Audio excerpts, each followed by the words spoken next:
You're going to Universal Fan Fest at Universal Studios Hollywood for the year 2026, everyone. You're excited. You have an early entry ticket because you are like, I want to be here as long as I can. Now you're probably wondering, what can I do with this ticket? Well, there's a few things you can do. There's 3 official attractions open and 2 meet and greets open during this time. So let's go through and talk about the attractions. On the upper lot, we have Sailor Moon. There's a Sailor Moon show. This show should take you less than half an hour, hopefully, to wait in line for and watch, especially doing something like early entry. So you can go rope drop this if you want. It starts exactly at the time listed on your ticket. So you'll be able to go in here at 6 o'clock. They'll have Sailor Moon going. Now, also at 6 o'clock, I will point out that the meet and greet character also normally starts meeting. This is the only time she will meet during early entry, which is right at 6 o'clock. Anytime, once the line closes, for this though, unfortunately, you're going to have to wait in line for the next time she'll come out, which is normally about 7:30, which is when the event officially starts, if you don't have an extra ticket.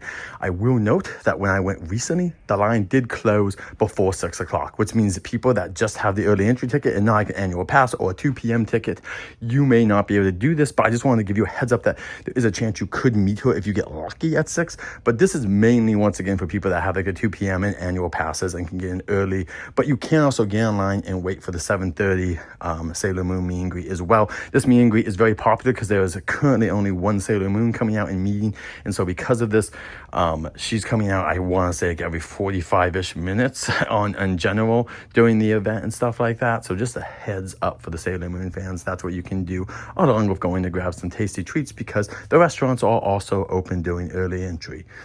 Now on to our next thing in the upper lot, which is going to be the One Piece meet and greet. This opens around 6:30ish. The first group, from what I've seen, is Sanji, Usopp, and Luffy. If you want, the second group is going to be Nami, Zoro, and Luffy. So, depending on who you want to meet, you want to plan this a little bit different. You need to get there like before 6:30, obviously, if you want to meet Sanji and them. And then if you don't mind meeting, Zoro and them, if you, oh my gosh, I'm doing it wrong. Sanji and them, you want to get there right when it is opening, basically. And then if you want to get to that second group, you might want to show up like right at 6:30ish, you know what I mean? But if you want to show up a little bit early if you're trying to meet Sanji and them in the first group.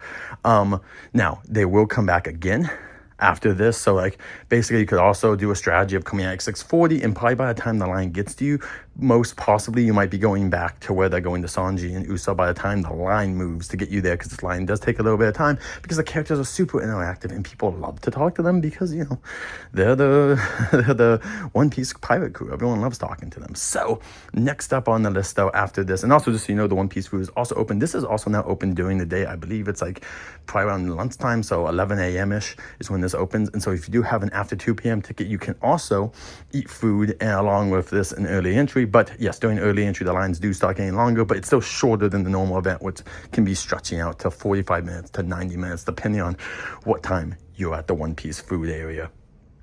Next up, we're going to go to the lower lot. This is where we'll have Jurassic World Through the Eras. This is going to have a show with a raptor and also Juliet, the Triceratops, which I haven't really seen yet at the event because she has come out in normal park hours before. The Raptor show and Juliet show happen about every half an hour. So it's like, say the Triceratops show is happening half an hour later, will be the Raptor show, and vice versa. If the Raptor show is happening half an hour later, there'll be the Triceratops. You can also meet Ian Malcolm, Dennis Nedry, John Hammond, and Dr. Henry Wu as well at this. So yeah, you can go down to this Jurassic area. It's super easy to go to. The shows are normally pretty easy. Unless you're trying to get a front row spot, you don't need to camp it out. You can see it. It's just normally like later on. If you're trying to get like a front row view of these shows, you might have to camp out for a little while. Next up on the list and last is Dungeons and Dragons.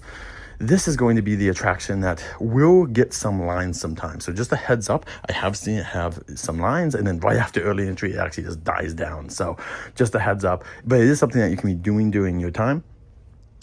Doing Dungeons and Dragons, this is a walkthrough attraction where you just get to walk through and do a really awesome, extensive 15 to 20 minute tour of this temple that you go through with your Harper friends.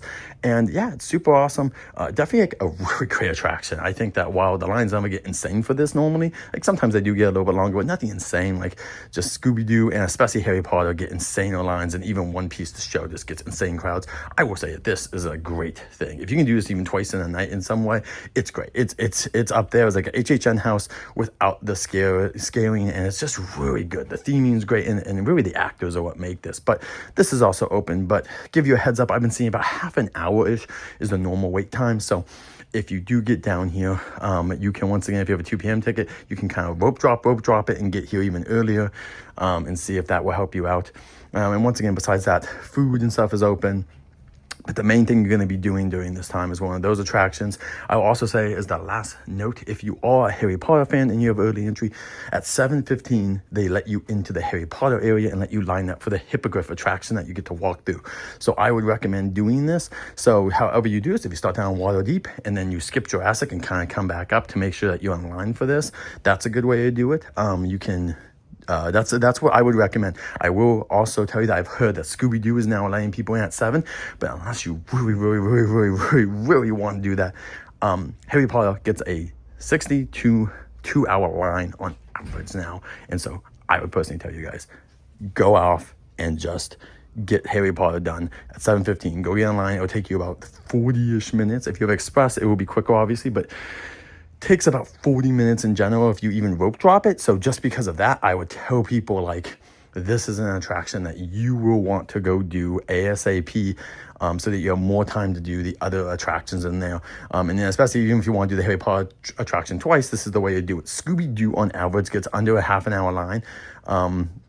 There are times when it can fluctuate and go above that, but I would just say don't come back until you see the line under 30 minutes with Scooby-Doo. It's a really great attraction, but normally there'll be ebbs and flows, and that you can come back until 11:45 for Scooby-Doo. So anyway, guys, if you have any more questions about early entry, let me know.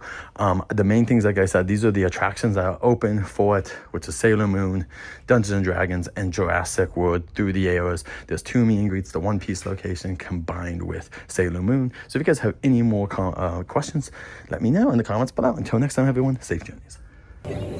Ian Malcolm, it's so good to see you, my friend. How you doing? It's lovely to see you as well. I love meeting new people, all right? Yeah, it's good to meet you. Everyone has a special story to tell. Oh, okay. Yeah. Now, I'm wondering, what is your special story? What brings you here? Well, actually, we were looking for you tonight. For me? Yeah, that was what we were doing. See, I would not have predicted that you would have said it, because a lot of people are here for the dinosaurs, right? Well, you know, the dinosaurs are nice set dressing, but we're here for the celebrities, let's one say. would say a garnish, yeah. right? A nice little... nice little... They're an enhancement, how about, to the scenery? Wow. Yeah, exactly. I love it. Well, Well, please, I hope you're enjoying yourself. We are.